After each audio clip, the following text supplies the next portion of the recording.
Glengoyne. This is the Legacy Series, Chapter 3.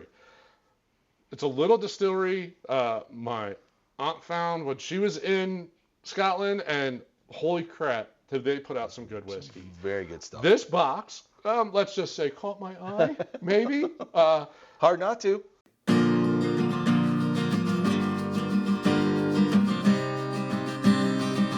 Welcome back to Exploring Whiskey. This episode, we're going to do another Glengoyne. Yeah, that's right. So, got to do a shout out to Aunt Weeze. She was in Scotland and stopped at a couple different distilleries, and Glengoyne was one of the distilleries that she stopped at, and she was just like, that's really good. Brought a bottle back. I got to have some of it back in New Jersey, and then she bought a bottle for us when she came to visit, and I was just like, I've never even heard of them. Cool, this is good. This is the Glengoyne, the Legacy Series, Chapter 3. And my understanding is this is the last of the Legacy Series, the chapters. I bought it because, well, two things. It was Glengoyne, and I was just like, all right, that's cool. I want to try something else from them because I think I've mainly just had the 12-year. Mm-hmm. And I thought the box was kind of just cool. Crazy purple, I mean, Scotches are known for like a tube or something that's a little bit of a display box, but I've never seen anything like that. Scotch. Looking at the side here where you have the picture of the barley, I was like, oh, it kind of looks like a feather, or maybe it's supposed to look like barley. I don't know. I'm going to say it's a goose Probably feather. a feather. Or a goose feather. Yeah. So Glengoyne is Gaelic for Valley of the Goose. So Geese. Valley of Geese. So that's Glengoyne. There's a bunch of them. Yeah, they like to flock. Hang out there. So, all right. No, it's not flock for geese. It's something else. Gaggle. Trivia, where you at? Worthless stuff that you remember you put up in there. No, very, very cool box. Very cool presentation so far. Yeah, very different compared to, again, most other Scotches. I mean, some of them have really cool boxes and neat presentations, but that's one of the more unique ones. Yep. Cool little info book about the whole series, how it started, and all the different things going on there. So, a little informational. Nice orange. Decent color. Yeah. Very dark, way darker than I would have originally expected for most Scotches. It's clingy. It's holding on to the side of that glass too. Yeah, it's got a nice, sweet thin legs. It is 96 proof. It is obviously 100% malted barley, non-chill filter, no color added, and not the cheapest. It's somewhere 90 to $100 is what this bottle is, but it was a limited edition release. So it's not much on the nose. There's not. I mean, it's subtle. I got citrus. I could see a citrus. I'm almost going a little bit more like Irishy on the nose, like a little bit more like cereal, like sweet cereal notes. Yeah, I got that. Okay. Sweet cereal notes with some fruity notes. A little apple, little citrus, yeah. Oh, that's a good finish. Sweet. A little bit of honey. Little tingy. Little tangy at the very beginning, but. Oh, what a finish! Yeah. Yeah. Wow. That opens up nicely. I think water's gonna be good with this one. I like that. It reminds me of rye. I got pepper. Right on the tip of my tongue. There's a little tingle right on the tip of the tongue. Little zing right there. Oh, and it like just goes away, but the droolies are happening. Yeah, the droolies are happening. A little bit of a wood impact, like. You can tell there's a nice barrel impact there, but taste of this one. The aftertaste for me is like an apple, a green apple. Yeah, the skins. Yeah, I was worried about the nose. I thought was just so mute and just kind of let's see. I was hoping the palate and finish would be. Palate and finish. Bomb. Yeah, totally. Really good. I think this just needs some time. I got more spice in the second pull. Or maybe water and then rip a nose. Maybe it'll give us some more. It's pretty zesty. There's a effervescence to it almost like it's carbonated of some sort. Like peel just went off and went out. And all the oils are bursting at the same time. Their stills are the slowest stills in Scotland. I do remember that. And their cask takes 6 years to prepare. Prepare. What is a slow still?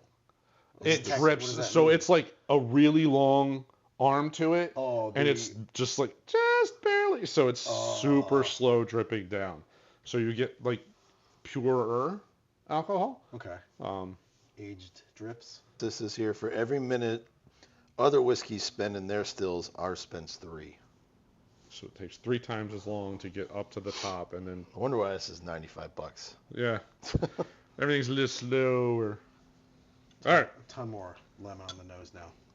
Let's see. Ooh. I like it. This could. I'm interested. This could be really cool. I dig that goose in the glass. Right yeah, in the back. That's very cool. Yeah. Nice booklet. This is like a 20-page booklet right here. It's thick. It's thick with. It's they want you to have a pour and read. But it's all about the whole idea behind what the Legacy series was, and it's all like nods to historic people. Gotcha. And I mean 1833. I almost said 55, but then I was just like, no, I'm reading that upside down. So that's 1833. Been around a while.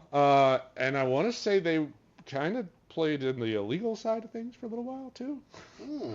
So that's when I'm not sure if that's their legal start date or if that's their actual start date. When it started in someone's basement, barn? It just wasn't licensed. Yeah. That's all. It's gone.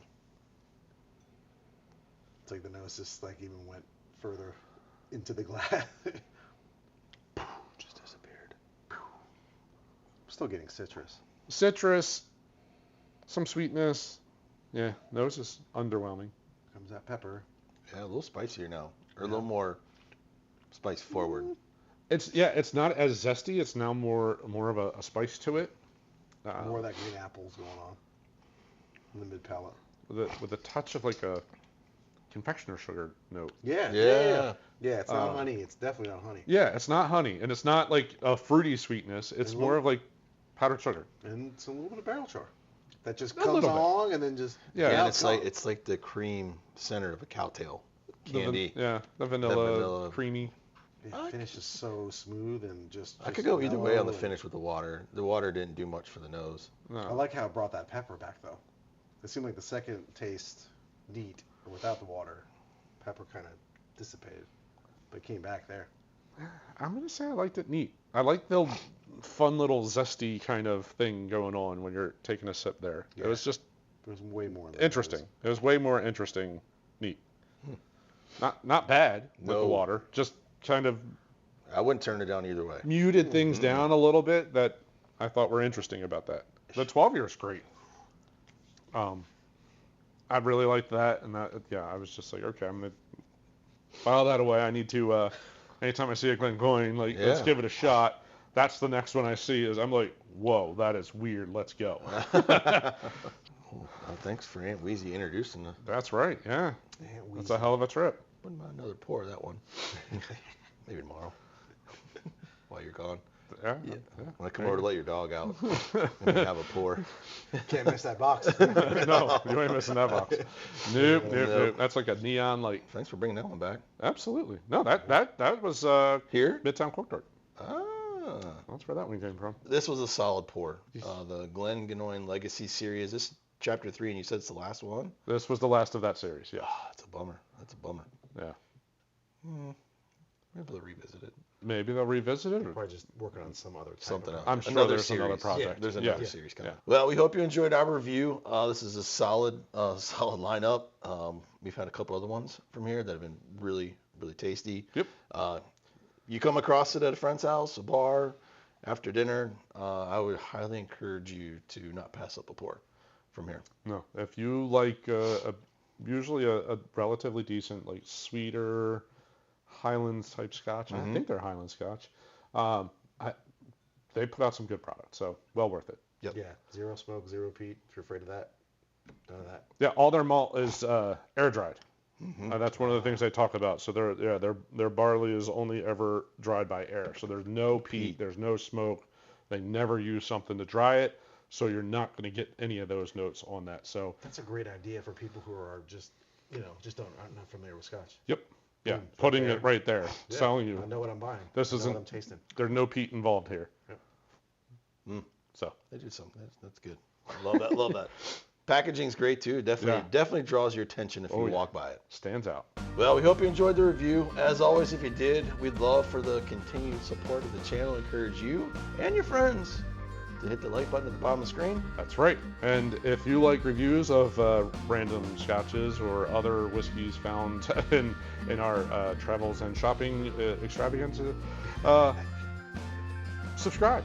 You'll see what all the different things that we've purchased and sampled and have a good time tasting and reviewing. Yep. And right up here, we'll throw a link to the Glengoyne 12, the one that kind of kicked off the little love affair with this distillery. All right. Well, thanks for watching. See you next episode. Cheers. Cheers.